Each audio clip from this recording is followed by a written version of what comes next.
କରନ୍ତୁ ଖାଲି କଲେ ସେ ବଡ଼ ମେସିନ୍ ଆସିବ ଆସିକି ନେଇକିରି କାମ ହେଇପାରିବ ଆମେ ଅଛୁ ଏ ଗହଳି ଭାଙ୍ଗିବା ପାଇଁ ମୁଁ ଟିକେ ଆଗକୁ ଯାଉଛି ଯେତେ ସରକାର ସାଥିରେ ଅଛନ୍ତି।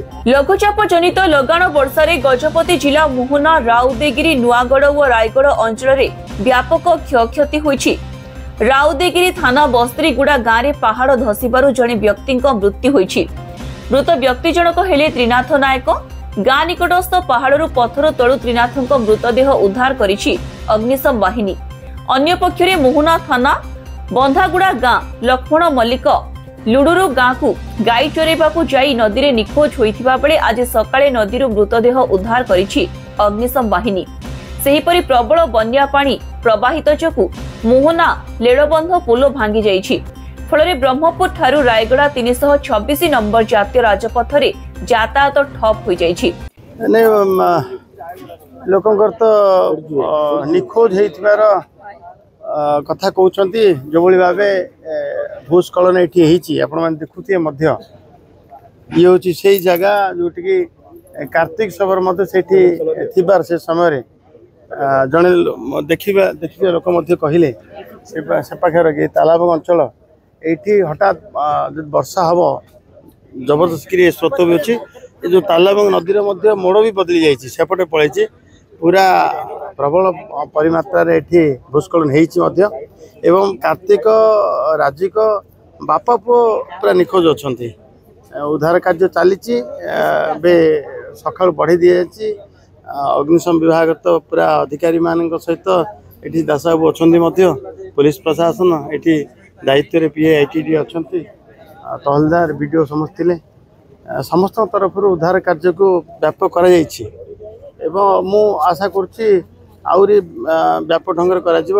ବଡ଼ ମେସିନ୍ ଟିକେ ହିଟାଜି ବାଲା ମେସିନ୍ ବି ଆସିବ ତାକି ସେ ବଡ଼ ପଥର ଆସିକି ରାସ୍ତାରେ ବି ପଡ଼ିଯାଇଛି। ତ ସବୁ ଉଦ୍ଧାର କରିବା ଆବଶ୍ୟକ ଅଛି, ସଫା କରିବା ଆବଶ୍ୟକ। କାହିଁକିନା ୟା ପରେ ଆପଣ ଅନ୍ୟ ଏଇ ରାସ୍ତାଟା ଦେଇକିରି ରାମଗିରି ପର୍ଯ୍ୟନ୍ତ ଯିବା ରାସ୍ତା। ତେଣୁ ଇଏ ଉଦ୍ଧାର କାର୍ଯ୍ୟ ତ ସରିବ ଏବଂ ସେଇ କାର୍ତ୍ତିକ ରାଜିକର ମଧ୍ୟ ଠାବ ମିଳିବ ମତେ ଆଶା କରାଯାଉଛି। ଗତକାଲି ଆରୁଦେଗିରେ ଲ୍ୟାଣ୍ଡସ୍ଲାଇଡରେ ଜଣେ ମୃତ୍ୟୁବରଣ କରିଥିବାର ସୂଚନା ମିଳିଛି।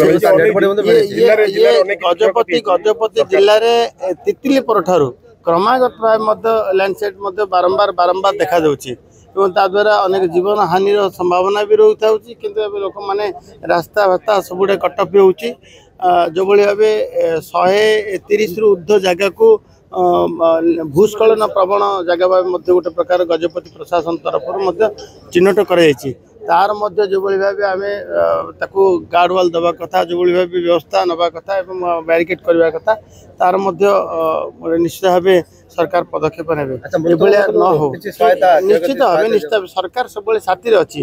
ମାନ୍ୟବର ମୁଖ୍ୟମନ୍ତ୍ରୀ ଗତକାଲି ନିଜେ ମୋତେ କହିଲେ ତୁରନ୍ତ ସେଇଠି ଯାଇକିରି ରହିବେ ଏବଂ ଯେଉଁ ଉଦ୍ଧାର କାର୍ଯ୍ୟରେ ଇଏ କରିବେ। ସେ ଯେତେବେଳେ 15 ଜଣରୁ ଉର୍ଦ୍ଧ୍ୱ ପର୍ଯ୍ୟଟକ ଫସି ଯାଇଥିଲେ ମହେନ୍ଦ୍ରଗିରି ଉପରେ ସେମାନେ ମଧ୍ୟ ସୁରକ୍ଷିତ ଭାବେ ଉଦ୍ଧାର ହେଇଛନ୍ତି ଏବଂ ଉଦୟଗିରିର ମଧ୍ୟ ଜଣାପଡ଼ିଛି। ଏଇ ଦୁଇଟା ମଧ୍ୟ ଆମେ ଯେଉଁ ଆଶା କରୁଛୁ ଏମାନେ ମଧ୍ୟ ଭଗବାନ କରନ୍ତୁ ସେମାନେ ସୁରକ୍ଷିତ ଥାଆନ୍ତୁ, ଯେଉଁଠି ଥାଆନ୍ତୁ ତାଙ୍କେ ସୁରକ୍ଷିତ ଥାଆନ୍ତୁ। କିଏ କହୁଛି ପାଣିରେ ଭାସି ଯାଇଥିବା କଥା, କିଏ କହୁଛି ମାଟି ତଳେ ରହିଯାଇଥିବା କଥା। ଉଦ୍ଧାର କାର୍ଯ୍ୟ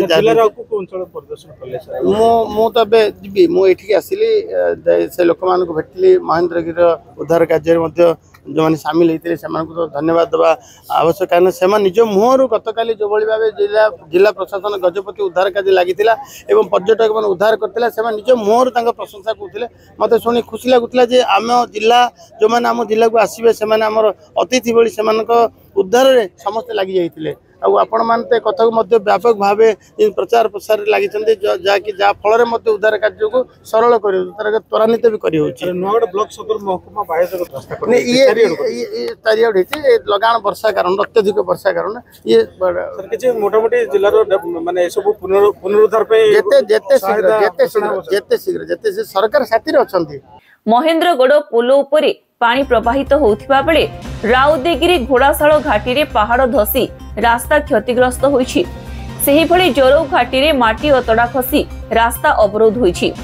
ରାୟଗଡ଼ ବ୍ଲକ ପେକଟ ଗାଁରେ ଭୂସ୍ଖଳନ ଯୋଗୁଁ ବାପା କାର୍ତ୍ତିକ ସବର ଓ ପୁଅ ରାଜୀବ ସବର ନିଖୋଜ ଅଛନ୍ତି।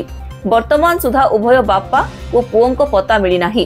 ମୁଖ୍ୟମନ୍ତ୍ରୀ ମୋହନ ମାଝୀଙ୍କ ନିର୍ଦ୍ଦେଶ କ୍ରମେ ପରିବହନ ମନ୍ତ୍ରୀ ବିଭୂତି ଜେନା पेकोड गाँव पहुंची स्थिति अनुध्यान करिसेंती। मोहनारू अंशुमान पंडांको रिपोर्ट, स्वास्तिक न्यूज।